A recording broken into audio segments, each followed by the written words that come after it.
In the serene outskirts of Portland, Oregon, nestled within a tranquil neighborhood, stood a 3-bedroom home, a seemingly ordinary dwelling that harbored an extraordinary tale. This house, owned by Stephen Nicholas, a divorced day trader, became the center stage of a story that intertwined love, mystery, and tragedy. Julia Simmons, a woman seeking a new beginning, found herself drawn into this world when she crossed paths with Stephen online, in search of a place to rent. Stephen, with his charming demeanor and affable nature, captivated Julia, leading to a living arrangement that seemed ideal at the outset. As Julia settled into her new home, her 20-year-old daughter Rhonda entered the scene.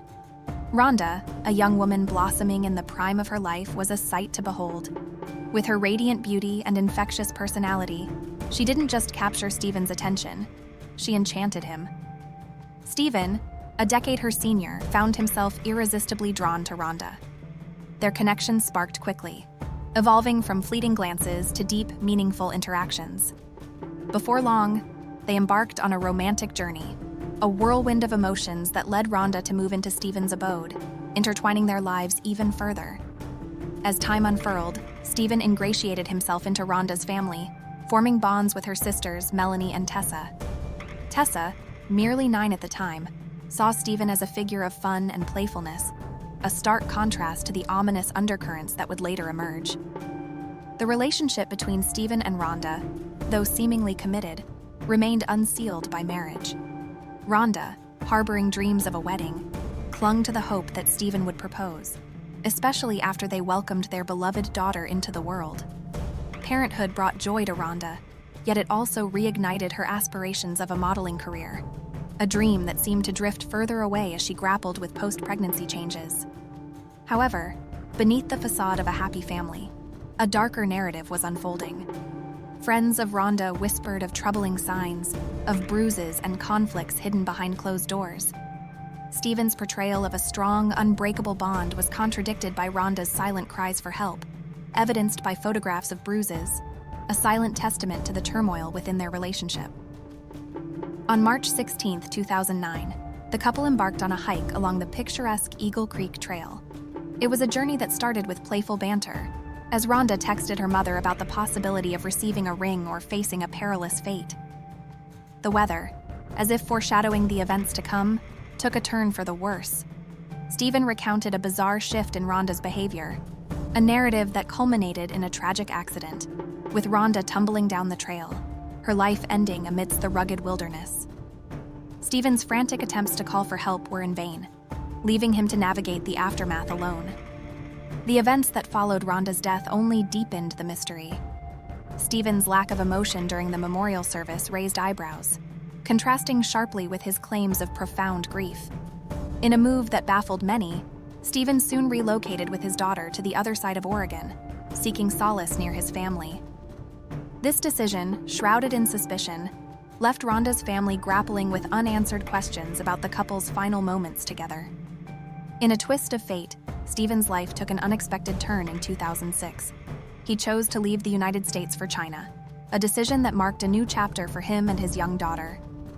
Settling in Wuxi, a city near Shanghai, Stephen found solace in the familiarity of a country he had grown to love during his first marriage. His daughter adapted swiftly, embracing the new culture and language with remarkable ease. It was here that Stephen met Landy Yin Yan, a woman who would come to play a pivotal role in his life. Their love blossomed, and Landy became a mother figure to his daughter, filling a void left by Rhonda's absence. As Stephen planned a future with Landy, fate intervened once again. Upon their return to the United States for their wedding, a seemingly routine encounter with airport authorities in San Francisco unraveled a series of events that would irrevocably alter the course of Stephen's life. What started as a concern over his luggage spiraled into a revelation that would expose the hidden truths and unanswered questions surrounding the life and tragic end of Rhonda. As the San Francisco airport bustled with travelers, a starkly different scene unfolded for Stephen Nicholas. Detained by the police, he was separated from his daughter, his mind swirling with confusion. Unbeknownst to Stephen, during his years in China, detectives in Oregon had been diligently unraveling the mysterious circumstances of his former girlfriend, Rhonda's death. The investigation, driven by the suspicious nature of Rhonda's fatal fall from Eagle Creek, had remained active, with law enforcement gradually piecing together a chilling narrative that pointed toward Stephen's culpability. Rhonda's mother, a figure of relentless pursuit for truth, had been instrumental in keeping the investigation alive. Her constant communication with detectives, her plea for updates, and her unyielding determination played a pivotal role in steering the direction of the inquiry. The breakthrough came when the police, convinced of Stephen's involvement, arrested him at the airport for Rhonda's murder. The arrest, a climax of years of meticulous investigation, sent shockwaves through the lives of those involved. Stephen, now in custody, grappled with the surreal nature of his predicament. He yearned for the comforting reality of his life in China with Landy, but instead found himself ensnared in a nightmare that was all too real. With bail initially set at an astronomical $2 million, Stephen spent 14 long months behind bars, a period marked by uncertainty and anxiety as he awaited trial. Eventually, his bail was reduced to $250,000, and his attorney successfully secured his release under stringent conditions, including an ankle monitor. This development, while a relief for Stephen, ignited a wave of emotions among Rhonda's family and friends. For them, Stephen's arrest was a bittersweet vindication, a step towards justice for a life tragically cut short. The heartache and joy of Rhonda's family were palpable. Rhonda's mother, in particular, was overwhelmed by the news of Stephen's arrest, her tears a testament to years of grief and longing for justice. This development brought a semblance of solace to those who had mourned Rhonda's untimely demise, providing a glimmer of hope in their quest for answers. In preparation for the trial, Stephen's defense team embarked on a meticulous quest to reconstruct the events at Eagle Creek Trail. They aimed to demonstrate to the court that Rhonda's fall was a tragic accident, not a sinister act orchestrated by Stephen. The defense's narrative hinged on the autopsy findings, which revealed that Rhonda's injuries were concentrated below her waist. This detail was pivotal, suggesting a feet-first fall rather than a violent push, thereby aligning with the theory of an accidental slip. The defense's strategy extended beyond the physical evidence. They delved into Rhonda's mental state, presenting notes from her therapy sessions. These notes painted a picture of a woman battling depression, yet never explicitly voicing suicidal thoughts. Furthermore, Rhonda's own description of her relationship with Stephen as a loveless state was leveraged by the defense to bolster their argument. They posited that Rhonda's emotional turmoil could have led her to take her own life, casting doubt on the prosecution's assertion of foul play by Stephen. Counter-arguments from Rhonda's family and friends painted a different picture. They vehemently denied Stephen's allegations of Rhonda's history of depression and substance abuse, accusing him of fabricating stories to deflect blame from himself. The medical examiner's report, revealing only traces of marijuana and prescribed medication in Rhonda's system, further contradicted Stephen's claims. But the case took a darker turn with the revelation of Stephen's secret relationship with Rhonda's underage sister Melanie. This bombshell discovery raised serious questions about Stephen's character and motives.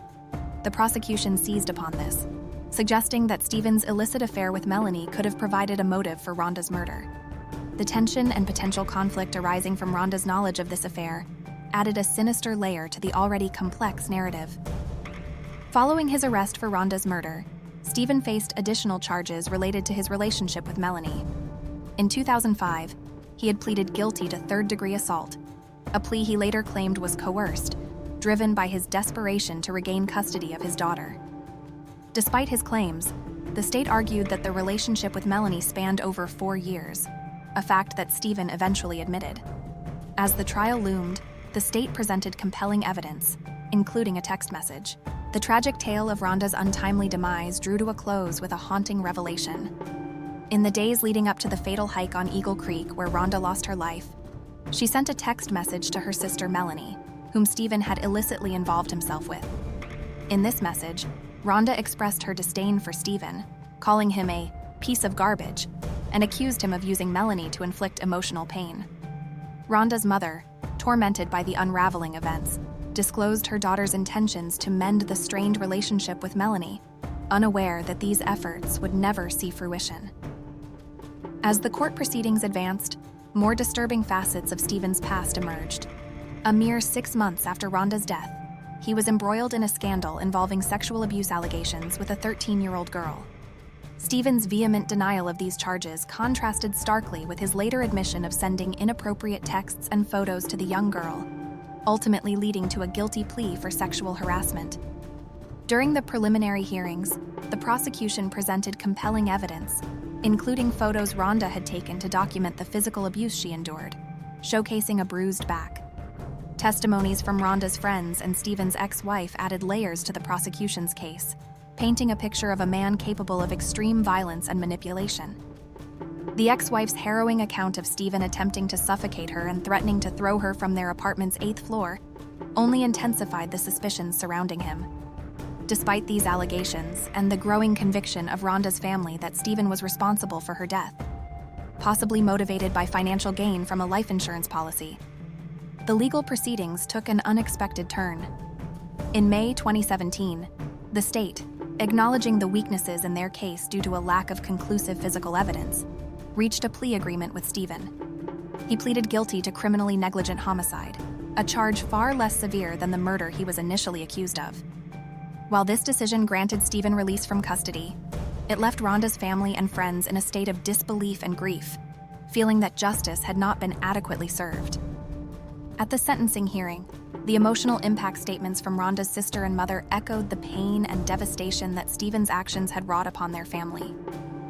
Stephen maintained his innocence regarding Rhonda's death, insisting he accepted the plea deal only to expedite the process of regaining custody of his daughter. However, his claims did little to sway the unwavering belief of Rhonda's loved ones in his guilt. A subsequent interview in 2018 with Stephen shed an eerie light on the circumstances of Rhonda's death. His cryptic remarks comparing his situation to a hypothetical scenario of euthanizing a suffering war buddy hinted at a darker truth, suggesting a possible involvement in Rhonda's fatal fall. This unsettling implication left more questions than answers, casting a long shadow over the tragic events. In a twist of fate, the aftermath of Rhonda's death also ensnared her mother.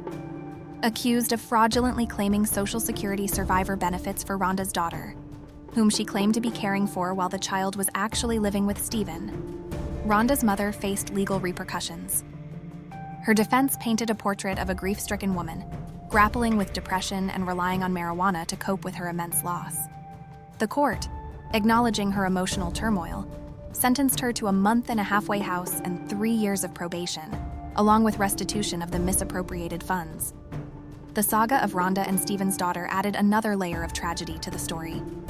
Placed in foster care following the termination of Stephen's parental rights due to his guilty plea in the sexual abuse case, the child became a silent victim of the cascading series of events. Stephen's appeal against the termination of his rights added yet another chapter to this complex and heart-wrenching story, leaving the fate of the young girl in a state of uncertainty. Thanks for exploring the chilling world of true crime with us. Don't forget to like, subscribe, and click the bell button for more mysteries and criminal insights. Stay alert, stay curious, and keep unraveling the mysteries. Until next time, take care.